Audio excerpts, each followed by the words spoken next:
আসসালামু আলাইকুম, hello everyone, welcome back to Sadia's kitchen. Sadia's kitchen থেকে চলে এসেছি আজকে আরও একটি রেসিপি নিয়ে। আমার আজকের রেসিপিটি হচ্ছে চিকেন স্যুপ। এই চিকেন স্যুপটা আমি অনেকবার আমার বাচ্চাদের জন্য রান্না করেছি, ওরা এটা বেশ পছন্দ করে আর খুব পছন্দ করে খায়ও।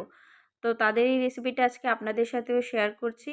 এখানে দুটো কাপ নিয়েছি, দেখতেই পাচ্ছেন। একটির মধ্যে আমি ডিম ফেটিয়ে নিচ্ছি আর আরেকটির মধ্যে আমি কর্নফ্লাওয়ার গুলিয়ে রাখবো।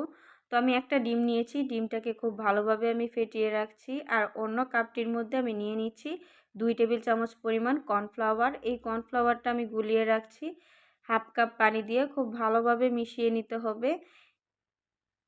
এখন এটাকে সাইডে রেখে দিচ্ছি, পরবর্তী আমাদের কাজে লাগবে। এখন স্যুপ রান্না করার জন্য আমি একটি প্যানের মধ্যে 4 কাপ পরিমাণ নর্মাল পানি নিয়ে নিয়েছি। এর মধ্যে একটি চিকেন ব্রেস্ট দিয়ে দিচ্ছি, হাড় চর্বি ছাড়া মুরগির বুকের মাংস।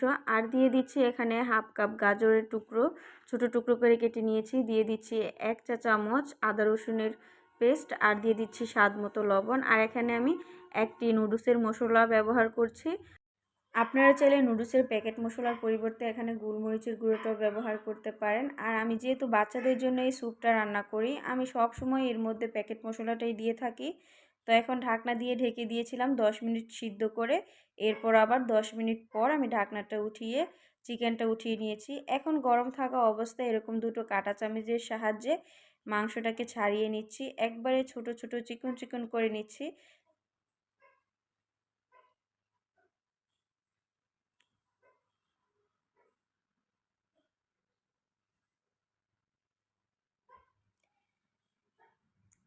আর এখন ঠিক এরকম করে নিয়েছি। এখন এটা আবার প্যানের মধ্যে দিয়ে দিচ্ছি চিকেনটাকে দিয়ে এটাকে আবার কিছুক্ষণ জাল করে নেব।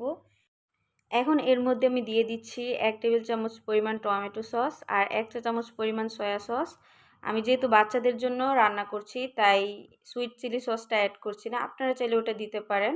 তো এখন এর মধ্যে আমি আগে গুলিয়ে রেখেছি কর্নফ্লাওয়ারটা, এটা আমি অল্প অল্প করে অ্যাড করছি। আর একবারে এটা ব্যবহার করার চেষ্টা করবেন না, আস্তে আস্তে করে দিবেন, এতে করে এটা লেগে যাবে না।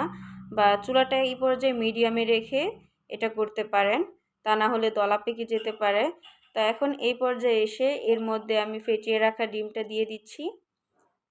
ডিমটা যত চিকন করে দিতে পারবেন ততই স্যুপটা দেখতে সুন্দরও লাগবে আর খেতেও ভালো লাগবে। তো দেখতেই পাচ্ছেন আমি কিভাবে দিচ্ছি। তো আমার আজকের রেসিপিটি ভালো লাগলে অবশ্যই আমার ফেসবুক পেজে ফলো আর ইউটিউব চ্যানেলটি সাবস্ক্রাইব করে রাখবেন পরবর্তী ভিডিও নোটিফিকেশন সবার আগে পেতে। আর এই তো এই স্যুপটা এখন আমি সার্ভ করে নিয়েছি। আমার কাছে মনে হয় স্যুপটা এরকম ঘনত্বটাই ঠিক আছে। তো সবাই সুস্থ থাকবেন, ভালো থাকবেন, আবারও চলে আসবেন নতুন কোনো রেসিপি নিয়ে। আল্লাহ হাফেজ।